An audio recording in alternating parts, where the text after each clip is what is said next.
नमस्कार दोस्तों। आज की इस वीडियो में हम लोग क्या डिस्कस करने वाले हैं।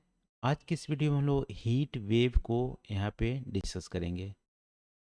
हीट वेव्स जो टॉपिक है ये आपको GS3 इन्वायरमेंट के अंदर आपको जो इन्वायरमेंटल हैजार्ड्स हैं उससे आप इसको रिलेट कर सकते हैं। तो हीट वेव जो इंडिया में एक तरह से जो इंटेंसिटी है वो हमारे बढ़ती ही जा रही है। तो इसी के संदर्भ में हम लोग इसके जो महत्वपूर्ण जो तथ्य हैं, इम्पोर्टेंट जो फैक्ट्स हैं, उसको यहाँ पे डिस्कस करने वाले हैं। तो सबसे पहले कुछ हमारा प्रीलिम्स के फैक्ट जो होते हैं कि हीट वेव को नोटिफाई करने का कौन सा डिपार्टमेंट इंडिया में काम करता है। तो हमारा इंडियन जो मीटियरोलॉजिकल जो डिपार्टमेंट है, IMD, ये वेदर को फॉरकास्ट करने के लिए काम करता है और यहाँ पे वेदर में हीट वेव भी हमारा आ जाएगा। ठीक है। तो नोडल एजेंसी हीट वेव का जो होगा इंडियन मीटियोरोलॉजिकल डिपार्टमेंट हमारा IMD है। और यदि डिफिनेशन पूछे कि हीट वेव कब IMD नोटिफाई करता है, तो इसके भी क्राइटेरिया है। प्लेन एरिया के लिए अलग क्राइटेरिया है और हिली एरिया के लिए अलग क्राइटेरिया है। प्लेन एरिया में यदि 40 डिग्री से ज़्यादा टेम्परेचर यदि पहुंच जाती है एक कुछ टाइम के लिए या कुछ दिन के लिए, तो उसे बोलते हैं हम हीट वेव। ठीक है। हीट वेव जनरली लू के सीजन में हमारा समर के सीजन में इंडिया में आता है। तो प्लेन एरिया में या नदर इंडिया में 40 डिग्री से ज़्यादा टेम्परेचर को हीट वेव बोलते हैं। यदि हिल एरिया की बात करिए तो ये हमारा 30 डिग्री। ठीक है। 30 डिग्री से ज़्यादा टेम्परेचर जो आती है हिल एरिया में तो हमारा हीट वेव में आता है। यदि इसी हीट वेव को सीवियर हीट वेव तब बोलेंगे जब हमारा 6.4 डिग्री इससे प्लस आ जाएगा। यानी कि हिली एरिया में आप देखोगे तो 36.4 डिग्री की टेम्परेचर होंगी तो हमारा हिल एरिया में सीवियर हीट वेव बोलेंगे। और प्लेन एरिया में हमारा 46.4 डिग्री टेम्परेचर हमारा हो जाएगा तो बोलेंगे हमारा सीवियर हीट वेव हमारा प्लेन एरिया में। तो दोनों ही ये प्रीलिम्स से रिलेटेड फैक्ट्स हैं और ये हमारा आंसर राइटिंग में दोनों भी तथ्य हमारा यूज हो सकता है। अब मेजर रीजंस बताया जाए कि किस कारण से हमारी हीट वेव की इंटेंसिटी हमारी बढ़ रही है। तो मेजर रीजन में हमारी ग्लोबल वार्मिंग है, अर्बनाइजेशन है और इल नीनो। ठीक है। ये तीन मेजर हमारे कॉजेस हैं हीट वेव जो इंडिया में स्पेशली आते हैं। ठीक है। ग्लोबल वार्मिंग से आपको पता होगा ग्रीन हाउस गैसेस हमारा इमिशन ज़्यादा होने से ग्लोबल वार्मिंग होती है। उससे हमारा जो इन्वायरमेंट की टेम्परेचर हमारी बढ़ती है। इन्वायरमेंट टेम्परेचर हमारी बढ़ेगी तो हीट वेव आएंगे। अर्बनाइजेशन का मतलब है अर्बनाइजेशन आप जो अर्बन हीट आइलैंड का इम्पैक्ट भी आप जानते होंगे कि अर्बन एरिया जो होती है वो सराउंडिंग रूरल एरिया से 3-4 डिग्री टेम्परेचर ज़्यादा वहाँ पे हीट होती है। ठीक है। तो अर्बन हीट आइलैंड होता है। और अर्बनाइजेशन में कंक्रीट का ज़्यादा यूज करते हैं। ठीक है। बिल्डिंग्स में कंक्रीट मटेरियल बनाते हैं। कंक्रीट मटेरियल में क्या होता है हीट को एब्जॉर्ब करता है, बहुत देर तक रिटेन करता है।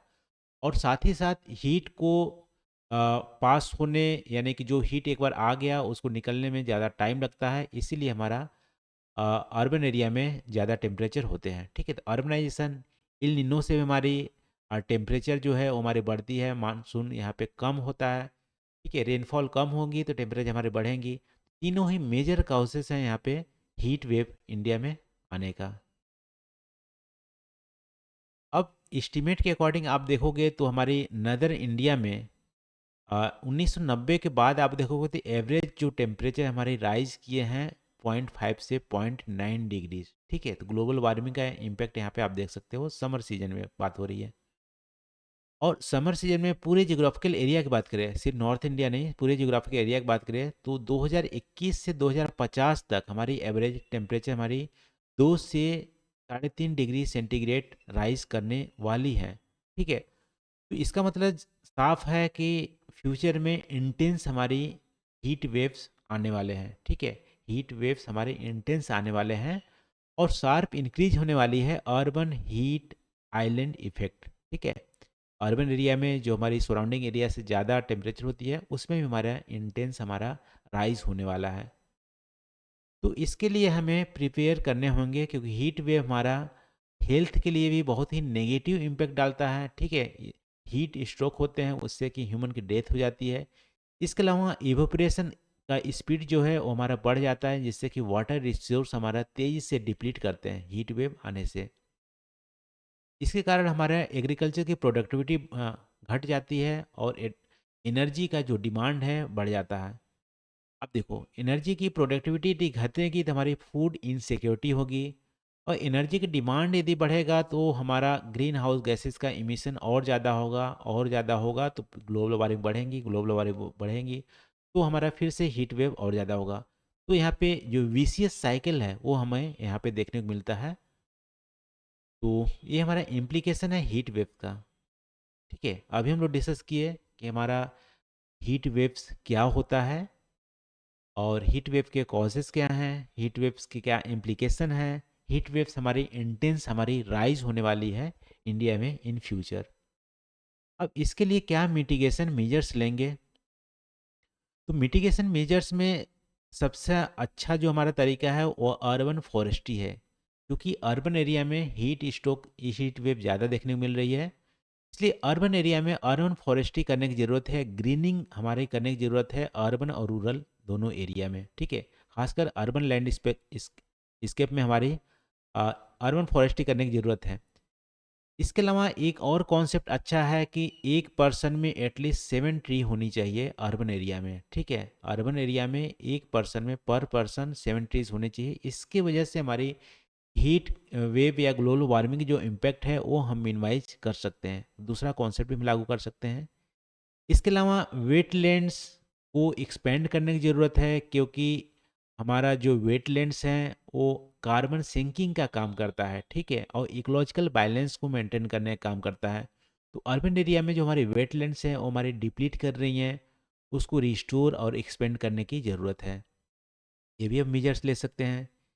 इसके अलावा टेक्नोलॉजिकल एडवांसमेंट या टेक्नोलॉजिकल यहाँ पे इनोवेशन कर सकते हैं। जो हमारी अर्बनाइजेशन में कंक्रीट का ज़्यादा यूज होता है, बिल्डिंग मटेरियल्स में कंक्रीट का ज़्यादा यूज होता है। अभी जो हम यूज करते हैं कंक्रीट का, वो क्या करता है, हीट को एब्जॉर्ब करता है, रिटेन करता है बहुत दिनों बहुत टाइम तक। तो यहाँ पे इनोवेशन करने की ज़रूरत है। कंक्रीट जो मटेरियल हैं वो हमारा ऐसा बनाया जाए जो हीट को एब्जॉर्ब ना करे, हमारी सस्टेनेबल हो, ठीक है। इस तरह से हम इनोवेशन कर सकते हैं। इसके अलावा जो परमेबल मटेरियल है, ब्रिक जालिस का यूज करें, जिससे कि हमारा जो हीट है वो आर पार हो जाए, यानी आए और निकल जाए, ठीक है, बहुत ज़्यादा रिटेन ना करे। तो ऐसा कुछ हम इनोवेशन हमारा इंफ्रास्ट्रक्चर में करनी पड़ेगी। इसके अलावा एनर्जी एफिशिएंट हमारे व्हीकल और फैक्ट्रीज दोनों की ज़रूरत है। तो टेक्नोलॉजिकल एडवांसमेंट यहाँ पे एनर्जी एफिशिएंट व्हीकल और फैक्ट्री बनाने में ज़रूरत है। इसके वजह से हमारा एनर्जी की कम कंजप्शन होगी। एनर्जी की कम कंजप्शन होगी तो हमारे ग्रीन हाउस गैसेज का इमिशन भी कम होगा, और हमारी हीट वेव्स भी हमारे कम आएंगे, ठीक है। इसके अलावा जो जनरल तरीका है, पब्लिक ट्रांसपोर्ट का ज़्यादा यूज हो, प्राइवेट व्हीकल्स का कम यूज हो। इसकी वजह से भी हम ग्रीन हाउस गैसेज का इमिशन को कम कर सकते हैं। ये हमारे कुछ जो हमारे ट्रेडिशनल तरीके हैं, और कुछ हमारे इनोवेटिव तरीके भी कर सकते हैं। अर्बनाइजेशन में ऐसे मटेरियल की यूज करें जहाँ पे हीट का कम एब्जॉर्ब हो। ये सब तरीक़ों से हम हीट वेव्स को हम मिनिमाइज कर सकते हैं। तो आज की इस वीडियो में बस इतना ही दोस्तों। तो आज की इस वीडियो में हम लोग हीट वेव्स को यहाँ पे कवर किए। तो आई होप आपको वीडियो अच्छी लगी होगी। वीडियो कैसी लगी कमेंट करके आप जरूर बताइएगा। तो आज के लिए बस इतना ही। Thank you for watching. मिलते हैं अगले वीडियो में नए टॉपिक के साथ। Thank you.